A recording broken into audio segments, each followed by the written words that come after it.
संकल्प प्रभवान कामांस त्यक्त्वा सर्वान अशेषतः मनसेव इंद्रिय ग्रामम विनियम्य समन्ततः।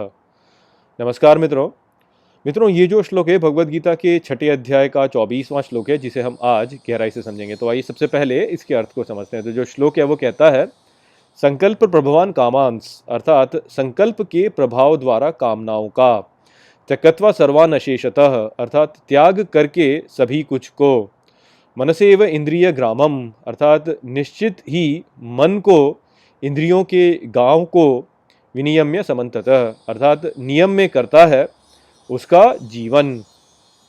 तो यहाँ पर इस श्लोक में श्री कृष्ण पुनः जो त्याग का विचार है उसको दोहरा रहे हैं, और वो यहाँ पर कहते हैं कि तुम दृढ़ संकल्प करके अपनी कामनाओं का त्याग कर दो, किसी भी कामना को तुम अपने साथ शेष मत रखो, सभी कामनाओं का त्याग कर दो, और इस प्रकार से निश्चित ही तुम अपने मन को और इंद्रियों को, सभी इंद्रियों को, उन्होंने कहा इंद्रियों के गांव को, अर्थात अपनी सभी इंद्रियों को तुम नियम में कर लोगे, अर्थात उनको तुम अपने नियंत्रण में ले आओगे, और इस प्रकार से तुम अपने जीवन को भी अपने नियंत्रण में ले आओगे। तो यहाँ पर श्री कृष्ण वही कह रहे हैं कि यदि आप अपने मन को और अपनी इंद्रियों को नियंत्रण में लाना चाहते हो, तो वो करने का जो मार्ग है वो वास्तव में त्याग का दृढ़ संकल्प है। जब व्यक्ति त्याग देता है सब कुछ, तो वो अपने मन को और अपनी इंद्रियों को अपने नियंत्रण में ले आता है, और जिसने अपने मन को और अपनी इंद्रियों को अपने नियंत्रण में ले लिया वो सीधा फिर दिव्यता के साथ में जुड़ जाता है, और वही वास्तव में योग है। तो इसलिए अपने जीवन को नियंत्रण में लाने के लिए हमें त्याग का संकल्प करना ही होगा। और यहाँ पर उन्होंने त्याग के लिए ये भी कहा है कि सब कुछ त्याग दो। वहाँ पे जो शब्द उन्होंने उपयोग में लिया है वो है अशेषतः, अर्थात कुछ भी शेष ना छोड़ना। जो व्यक्ति कुछ भी शेष नहीं छोड़ता वही व्यक्ति वास्तव में अशेषतः होता है। तो अर्थ यहाँ पर जो श्री कृष्ण का है वो यही है कि सब कुछ त्यागना होता है, सब कुछ, कुछ भी छोड़ना नहीं होता है। अब यहाँ पे वास्तव में होता क्या है कि क्योंकि हम इस विचार को, जो त्याग का विचार है, उसको बहुत गहराई से नहीं समझते हैं, इसलिए हम केवल ये सोचते हैं कि अपनी संपत्ति को त्याग देना या अपने जो भौतिक सुख हैं उनको त्याग देना वास्तव में त्याग होता है, किंतु ऐसा है नहीं। त्याग का जो वास्तविक अर्थ है वो केवल यहाँ तक सीमित नहीं है।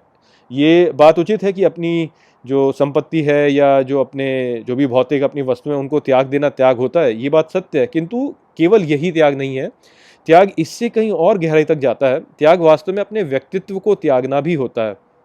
हमारे जीवन में हम अपने व्यक्तित्व से बहुत अधिक जुड़े हुए हैं। हम अपने शरीर और अपनी जो अपना व्यक्तित्व है उससे तो जुड़े हुए ही हैं, साथ में हम जो हमारे व्यक्तित्व के दूसरे पहलू हैं उनसे भी जुड़े हुए होते हैं। जैसे हम अपने परिवार से जुड़े हुए होते हैं, हम अपनी जाति है उससे जुड़े हुए होते हैं, हम अपने राष्ट्र से जुड़े हुए होते हैं, हम अपनी जो जनजाति है उससे जुड़े हुए होते हैं।